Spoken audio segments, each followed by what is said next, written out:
Marcelo Câmara was born on the 28th of June, 1979 in Brazil and was baptized on August 11th, 1979.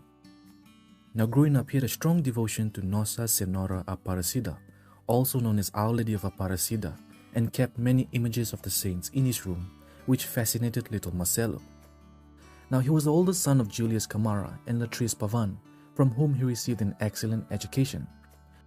Now from a very young age, he began to take interest aimed at social life, manifesting ideal thoughts and practicing small virtuous actions. Marcelo had lived with his parents until he was 10 years of age, and this was when he had to face the end of his parents' marriage. And because of this, it brought a major change in the personality of Marcelo, forcing him to mature through pain. He then went on to live with his mother and younger brother. That's where he began to have the attitude of an adult in the management of the family, always worrying about his mother's work, the household expenses, and feeling responsible for the future of family members, a concern which accompanied him throughout his life. Now his dedication to studies had earned him a remarkable education, obtaining a bachelor's degree in law at the Federal University of Santa Catarina in February of 2002. Shortly after, he participated in the selection process for the master's degree in law, obtaining once again an excellent placement. Now it was during his second semester at college that he accepted an invitation from the late Monsignor Francesco de Sales Bianchini to join the youth group of Imo's movement, where he became a frequent speaker at courses, at group meetings, and a frequent contributor to the movement's programs with Radio Santa Catarina. It was this experience that had provided him with a unique and personal encounter with Christ the Lord, giving his existence a new meaning. Marcelino, as he was affectionately called by his friends, used to greet everyone wishing peace and good.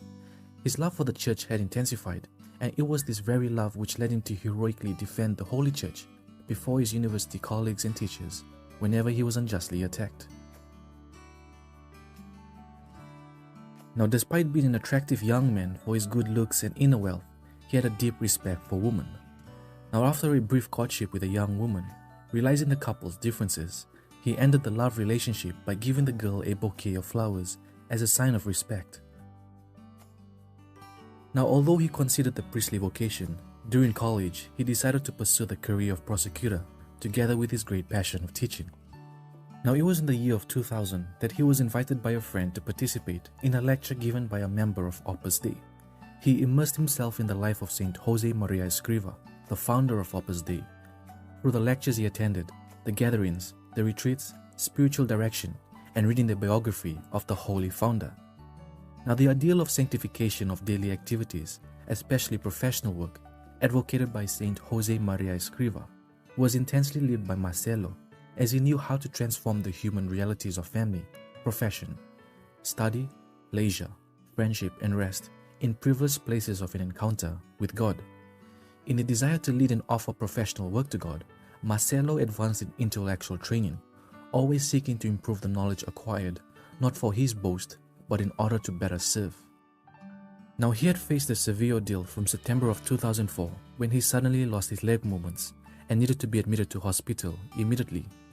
He was diagnosed with lymphoblastic lymphoma, which is a type of cancer that originates in the lymphatic system.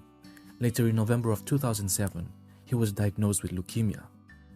Marcelo was not shaken by the suffering and physical and emotional pain of seeing loved ones suffer, because it was suffering that had transformed them, like everything else in his life, into a place of a deep encounter with God.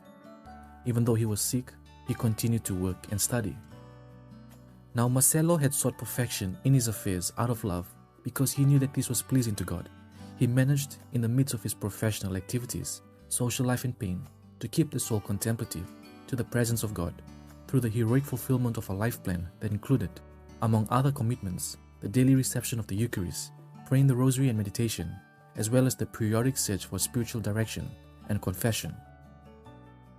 In this spirit, there was the last hospitalization at the end of February 2008, which he could no longer resist. And so on the 20th of March 2008, on a Holy Thursday, exactly 1 year after he was appointed prosecutor, he died, being buried on Good Friday, March the 21st, 2008.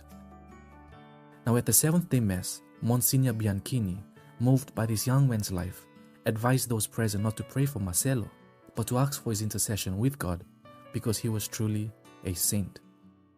Servant of God, Marcelo Câmara. Pray for us.